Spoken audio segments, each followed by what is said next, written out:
हर हर महादेव। देवों के देव महादेव जी के चरण में प्रणाम, मेरा प्रणाम स्वीकार हो। सब गुरु भाई बहन के चरण में प्रणाम, मेरा प्रणाम स्वीकार हो। माता पिता के चरण में प्रणाम, मेरा प्रणाम स्वीकार हो, स्वीकार हो। गुरु भाई बहन, इस वीडियो को सब्सक्राइब करें, लाइक करें, शेयर करें। एक किसान थे, वो बहुत बड़ा किसान थे। उनका एक लड़का एक लड़की थी। वो जो लड़की थी वो शिव का बहुत बड़ा भक्त थी। वो शिव जी का रोज पूजा करती थी, रोज स्नान करती थी। स्नान करके शिव का मंदिर जाती थी, पूजा करती थी, बेलपत्र चढ़ाती थी, फूल चढ़ाती थी और जल चढ़ा के घर आती थी। रोज वही किया करती थी। और धीरे धीरे बड़ी हो गई। उसके भाई का शादी हो गया था, उसका शादी भी हो गया था। वो बचपन में ही शादी हो गया था। एक दिन का बात है कि वो बेचारी खाना बना रही थी, साग काट रही थी। साग काट रही थी तो हाथ उसका कट गया। और जब हाथ कट गया तो उसे लगा कि अरे मेरा हाथ तो कट गया, मैं क्या करूं? मेरा हाथ कट गया, ये खून कहाँ पोंछ देंगे इधर उधर तो लोग कहेंगे कहाँ से आया, क्या जवाब देंगे। दौड़ के अपने भाभी के पास गई। उसका भाभी किचन में थी। बोली, भाभी भाभी देखिए ना, मेरा हाथ कट गया है। भाभी झट से बोली, हाथ कट गया तो किधर पोंछ दोगी? किसी को कपड़ा में मत पोंछ देना, साग में ही पोंछ दो। वो बेचारी अपना खून को साग में पोंछ दी। और जब साग में खून पोंछ दी, साग तो बन गया। उसके माता पिता भी खा लिए, अनजान थे। उसका भाई खाने लगे। भाई जब खाने लगे तो बोले कि आज साग कौन बनाया है? साग बहुत सुंदर लग रहा है, ऐसा साग तो कभी बनवे नहीं किया था। वो बेचारी कुछ नहीं बोली। उसके भाभी बोली, आपका बहन ही तो बनाई है साग। ये बोली, भैया हाँ बनाए हैं साग, का अच्छा नहीं लग रहा है? ये बोला भाई, नहीं नहीं आज बहुत अच्छा बना है। क्या बनाई हो, क्या चीज़ डाली हो, बोलो। फिर भी ये बेचारी चुप रही। उसके भाभी बोली, आपका बहन का हाथ कट गया था, वो साग में अपने खून पोंछ दी है, इसलिए साग में इतना स्वाद हो गया है। भाई का मन में अलग फील हुआ। सोचा कि अरे इसका थोड़ा सा खून में इतना स्वाद है, इसका पूरा शरीर का मांस खाने में कितना स्वाद रहेगा।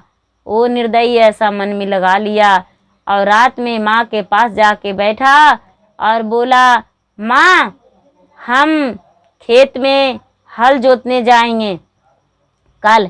वो बोला, माँ बोली बेचारी, नहीं नहीं इतना बड़ा किसान है, इतना मजदूर रहता है, तुम जाओगे खुद से हल जोतने? वो बोला, नहीं माँ, मजदूर बहुत पैसा लेता है, बहुत मजदूरी लेता है, थोड़ा हम भी तो मेहनत करेंगे। लवारिस की तरह हम दिन भर घूमते हैं, अच्छा नहीं लगता है। माँ बोली, तो ठीक है चल जाना। वो बेटा बोला, माँ हम जाएंगे तो मैया दिया मुझे खाना भेजा देना, मैया के लेके भेज देना खाना। माँ बोली, नहीं नहीं बेटा हम खुद आ जाएंगे। वो बेटा बोला, नहीं माँ तू क्यों परेशान होगी, मैया आ जाएगी। माँ बोली, ठीक है। जब सुबह हुआ तो हल बैल लेकर वो खेत पे चल गया। झूठ मूठ के थोड़ा मोड़ा हल जोत दिया और बाकी छाँव में, पीपल का पेड़ था उस छाँव में वो बैठ गया। वो बेचारी 9-10 बजा तो खेत पर गई, भाई के पास खाना रखी और भाई एक गड्ढा खोदकर बहुत बड़ा उसमें पानी भर दिया था। और भाई बोला, मैया इस गड्ढा में देखो क्या है। ये बेचारी देखने लगी, बोली, भैया इसमें तो एक मनुष्य जन आता है, हम मेरे जैसा। भाई बोला, और नजदीक से नीचे नवा के देखो, और नीचे नवा के देखो। नीचे नवा के देखने लगी वो बेचारी, तब तक उसको सिर पे कटार से भाई मार दिया और बहन का मूड़ी कट गया। जब मूड़ी कट गया तो उसको कुटी कुटी करके बना के खा गया। और उसका जो हड्डी बचा मांस, सो वो जहाँ हर जोता था उसी सिरौर में रोप दिया, झाँक दिया और झाँक के चल आया घर। घर आया तो मैया मैया चिल्लाने लगा वही भाई निर्दयी। माँ बोली मैया नहीं आया है घर पे, कहाँ गई? लेकिन ये निर्दयी बोला मैया को तो हम तुरंत भेज दिए थे माँ, मेरे पास पहुँची भी नहीं थी, इधर ही रास्ते में हमको ज़ोर से भूख लग गया था तो हम हाथ से उसको भोजन ले लिए और लेकर उसे लौटा दिए। मैया नहीं आई। बेचारे उसके माता पिता रो पीट कर रह गए। क्या करे, नहीं मिले। ससुराल वाले लोग भी रो पीट के रह गए। और ये जो लड़की थी उसका हड्डी शिव के कृपा कि वो बांस जलम गया उसको हड्डी में से, और जब बांस जलम गया तो बहुत सुंदर बांस जन्मा, इतना सुंदर कि कहना ही नहीं। उसी रास्ता से एक बढ़ी जा रहा था, वो देखा रे ये बांस बहुत सुंदर है, इसको काट के एक लाठी बनाएंगे। वो बांस जब बढ़ी काटने लगा तो बांस में से आवाज़ निकल रहा है कि भाई तुम बांस तो काट रहे हो लेकिन मुझे बांसुरी बनाना, भाई नहीं तो छोड़ दो। लेकिन बढ़ी का जात नहीं माना। बढ़ी ने बांस को काट लिया और लेके वहाँ से चलने लगा। तो लेके चलने लगा तो बांस गाते जा रहा है, गाते जा रहा है। इतना ही में एक जोगी था, वो चूड़ी बेचने जा रहा था। तो देखा तो बोला भाई तू मुझे दे दो ना बांस, और मुझसे पूरा डाली भर के चूड़ी ले लो और मुझे ये बांस दे दो, मुझे बहुत सुंदर लग रहा है। तो ये तुरंत तैयार हो गया बढ़ी और उससे सारा चूड़ी ले लिया और इसे बांस दे दिया।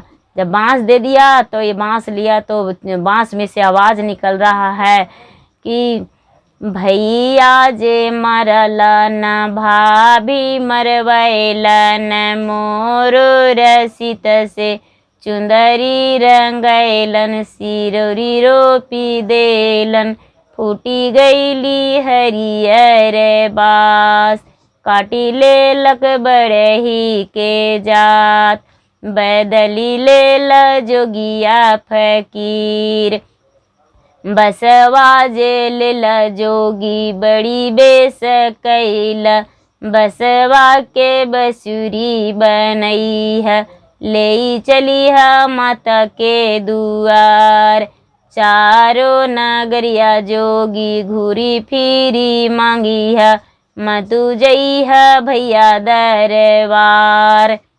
ये जो जोगी था उसका भाषा समझा और उसे बसरी बनाया। बसरी बना के उसके माता के दरबार पर ले गया जोगी। जब माता के दरबार पर ले गया तो माता आवाज़ सुनी बसरी के, उधर से दौड़ लाई, बोली बेटा तुम्हारा बसरी गाता है, बहुत अच्छा लगता है। लेकिन वो बेचारी वही गा रही थी बसे बजरे बसूली माता के दुआर पर भैया जे मरलन भाभी मरवैलन मोरो रसित से चुंदरी रंगैलन सिरोरी रोपी देलन फूटी गईली हरियर बास काटी ले लक बड़ही के जात बदली ले लक जोगिया फकीर उठू माथा बिछा देहु बेटी ही हो तोहार के। ऐसे जे बोला जे माँ के आँख में आंसू भर आया और वो बेचारी सूप भर चावल लाके दे दी। वहाँ से जोगी चल दिया। जोगी उसके भाई के दरवाज़ा पर भी गया। भाई के दरवाज़ा पर भी उसी तरह गाने लगा। तो भाभी उसे झट से ला के दे दी और बोली जल्दी से ही नगर छोड़ के चल जाओ। जब वो नगर से छोड़ के जाने को लिए कहा तो बसरी बोला चलो मेरा ससुराल। और उसके ससुराल बसरी जहाँ जहाँ बताया वहाँ, तो उसके ससुराल में भी पूरा उसी तरह गागा के मांगा। और वहाँ से जोगी आ रहा था मांग के। तो इसका जो पति था वो गाय चराता था बेचारा, उसको देख के फिर से बसरी गाने लगा। जब बसरी गाने लगा तो वो गाय चरवाहा जो था वो बोला बेचारा कि भाई जोगी तू मुझे से ये गाय ले लो और ये बसरी दे दो। ये जोगी बोला भाई ये मेरा धंधा है, खाते हैं कमाते हैं इससे, हम तुम्हारा गाय लेके क्या करेंगे, गाय नहीं ले सकते हैं। बोले कि तो एक गाय ले लो और बसरी दे दो। तो एक गाय ले लिया और बसरी दे दिया। ओ वहाँ से खुशी खुशी जोगी भी चल दिया और खुशी खुशी ये भी चल दिया। इसको रात में लाया और ये लाया रात में जब खा पी के सोया तो नींद से पूरा भर गया। तो तो ये इसमें से लड़की निकली और उसे पैर हाथ दबाने लगा। ये बेचारा डर गया, डर के और उसे चिल्ला के पूछा, भाई तू कौन हो, तू मेरा पैर हाथ क्यों दबा रहे हो, कौन हो बताओ। ये लड़की बोली, मैं आपका पत्नी हूँ और कोई और नहीं हूँ, मैं इस बांसुरी में ही रहती हूँ। वो बेचारी अपनी कहानी बताई। तो रोज रोज वो रात में ही लड़की और दिन में बांसुरी में छुप जाती थी। उसी तरह कुछ दिन हो जाने के बाद ये बेचारी माँ बनने वाली रह गई। जब माँ बनने वाली रह गई तो अब बांसुरी में तो नहीं रह सकती है।